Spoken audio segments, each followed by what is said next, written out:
왜 통일 신라는 한강 이남 땅만 차지했을까? 그러나 땅을 빼앗자 당나라의 마음은 바뀌었다. 당시 당나라는 평양에 안동도읍을 설치했는데 이 도읍은 고구려뿐만 아니라 백제 신라 땅을 모두 총괄하는 기구였던 것, 즉 삼한 땅 모두를 독차지하겠다는 야욕이었다. 하지만 당연히 이를 용납할 수 없었던 신라는 대당 전쟁을 추진했다. 한편 고구려 유민들도 건무잠의 주도하에 한때 평양을 되찾는 등 당에 맞서 활발한 부흥운동을 전개하고 있었다.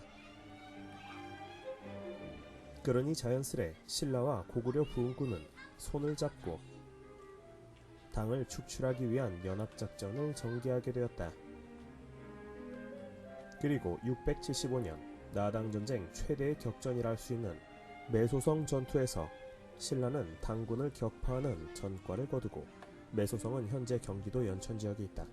이듬해에는 당나라 수군을 금강 하구 기벌포에서 격파하는 등 치명적인 패배를 안겨다 주었다.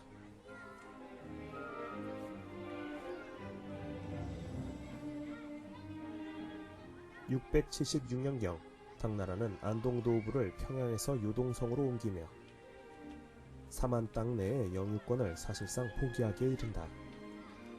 신라는 이로써 최종 끝판왕인 당나라까지 전부 물리치며 삼국을 통일하는 데 성공했던 것이다.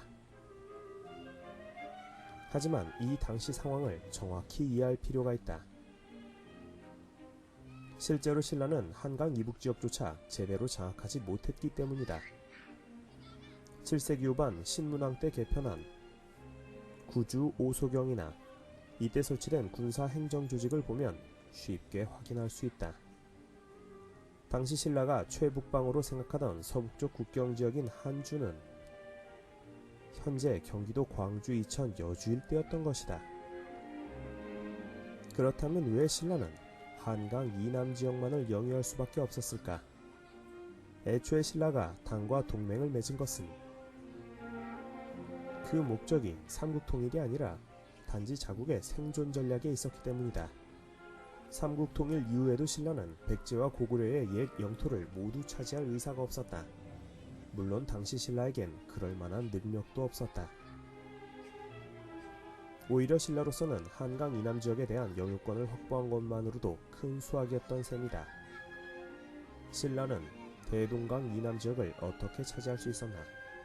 그러던 중 735년 신라는 당으로부터 대동강 이남 지역에 대한 영유권을 공인받는데 이유는 이랬다.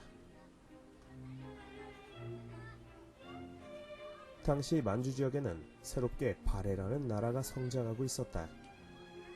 그런데 발해는 개국 초기부터 당과 적대 관계에 있어서 여러모로 당의 골치를 아프게 하고 있었다. 때문에 당은 신라의 군사 동원을 요청해 발해를 견제하고자 했던 것이다. 하지만 당시 발해와 신라는 당연히 서로 싸우고 싶은 생각이 없었다. 괜히 별 이득도 없이 이웃의 적을 만들고 싶지 않았기 때문이다. 때문에 신라는 당의 요청을 받고 발해 남쪽 국경지대인 함경남도 부근에 출병하여 대충 싸우는 신용만 하다 돌아온다.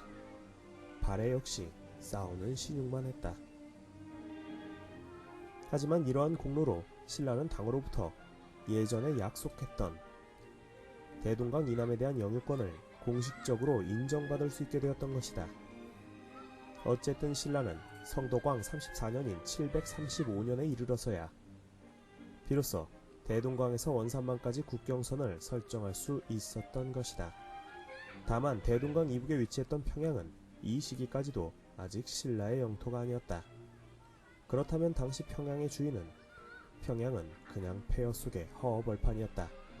사실 그곳을 신라가 차지한다고 당이 크게 뭐라고 할 상황도 아니었지만 아무도 평양 땅을 차지하고 있지 않았고 오직 말갈족들만 가끔 출몰하곤 했던 버려진 땅이었다. 하지만 여전히 신라는 평양성에 관심이 없었다. 이는 신라가 애초부터 삼국통일 의식을 가지고 있지도 않았고 또 그럴 만한 능력도 없었다는 방증이다. 즉 신라는 고구려의 수도였던 평양을 영유하여 고구려를 자국의 영토 내로 통합할 의지가 전혀 없었다는 이야기다. 이후에도 신라는 평양을 차지하지 않았다. 고고학적으로도 평양에서는 어떠한 통일 신라 시대 유물 유적도 출토되고 있지 않다.